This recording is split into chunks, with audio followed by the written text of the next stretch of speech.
भिन्न है जरूर, कम जरा भी नहीं है, लेकिन भिन्नता और असमानता में फर्क है।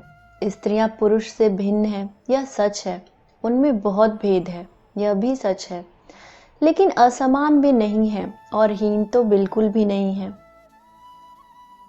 बल्कि कुछ मामलों में तो पुरुष से ज्यादा उनकी क्षमताएं हैं।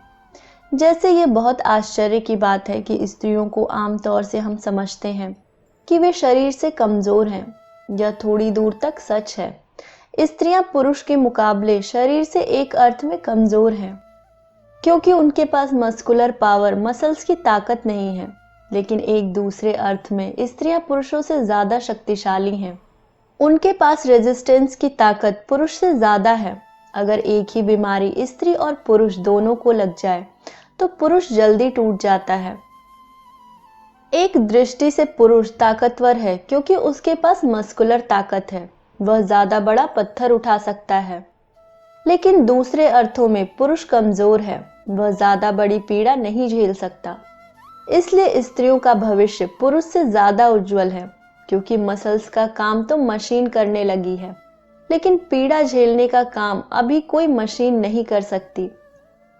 अब पत्थर किसी पुरुष को नहीं उठाना है, वह क्रेन उठा देती है। और किसी बड़े वृक्ष को पुरुष को नहीं काटना है, वह आरा काट देता है। पुरुष के मसल्स की ताकत तो मशीन ने ले ली है। इसलिए पुरुष की शक्ति का अब भविष्य में बहुत उपयोग नहीं है। न उसे तलवार चलाने की जरूरत है, न उसे लकड़ी चीरने की जरूरत है, न पत्थर फोड़ने की जरूरत है।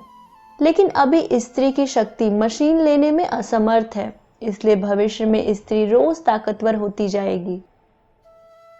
लेकिन पुरुष ने स्त्रियों को सिखा रखा है कि स्त्रियां कमजोर हैं, और स्त्रियां यह मानकर बैठ गई हैं कि वे कमजोर हैं। असमान नहीं है दोनों, भिन्न जरूर हैं। पुरुषों के पास निश्चित ही तर्क करने की क्षमता स्त्रियों से थोड़ी ज्यादा है। वह थोड़ा ज्यादा तर्क कर सकता है, क्योंकि उसके पास भावना की क्षमता थोड़ी कम है।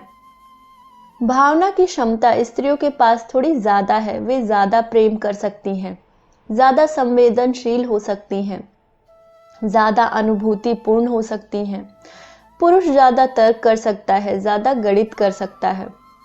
लेकिन इस वजह से कोई नीचा और ऊंचा नहीं है, और शायद लंबे अरसे में गणित उतना कीमती नहीं है जितना प्रेम कीमती है।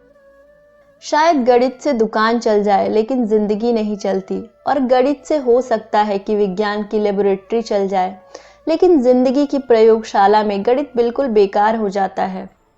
और हम बिना प्रयोगशाला के जी सकते हैं, लेकिन बिना हृदय और प्रेम के नहीं जी सकते।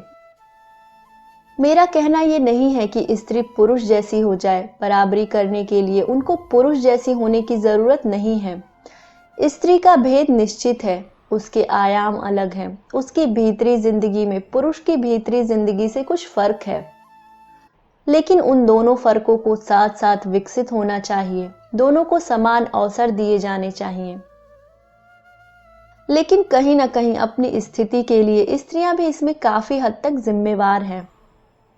घर में अगर माँ को लड़की पैदा हो जाए तो वह भी उदासी से उसका स्वागत करती है, और अगर लड़का पैदा हो जाए तो वह भी नाच कर उसका स्वागत करती है।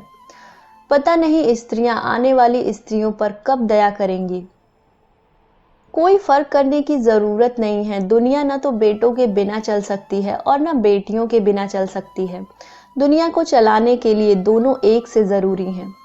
मैं आने वाली लड़कियों से कहूंगी, और मैं ये कामना करूंगी कि तुम जब बड़ी हो जाओ और बड़ी रोज होती चली जाओगी, तो तुम सोचना और तुम अपनी जिंदगी को उसी ढर्रे और ढांचे में मत डाल देना जिसमें अतीत की सारी स्त्रियों ने अपने को डाल दिया। तुम सवाल उठाना। सवाल उठाने से तुम्हें कठिनाइयां होंगी, तुम्हें मुश्किलें पड़ेंगी। हो सकता है कि एक दो पीढ़ी की स्त्रियों को संक्रमण से गुजरना पड़े और बहुत सी तकलीफें झेलनी पड़े, लेकिन वह तकलीफ भी आनंदपूर्ण होगी। स्वतंत्रता के लिए झेले गए दुख भी आनंदपूर्ण हैं, परतंत्रता में झेले गए सुखों का भी बहुत सुख नहीं है।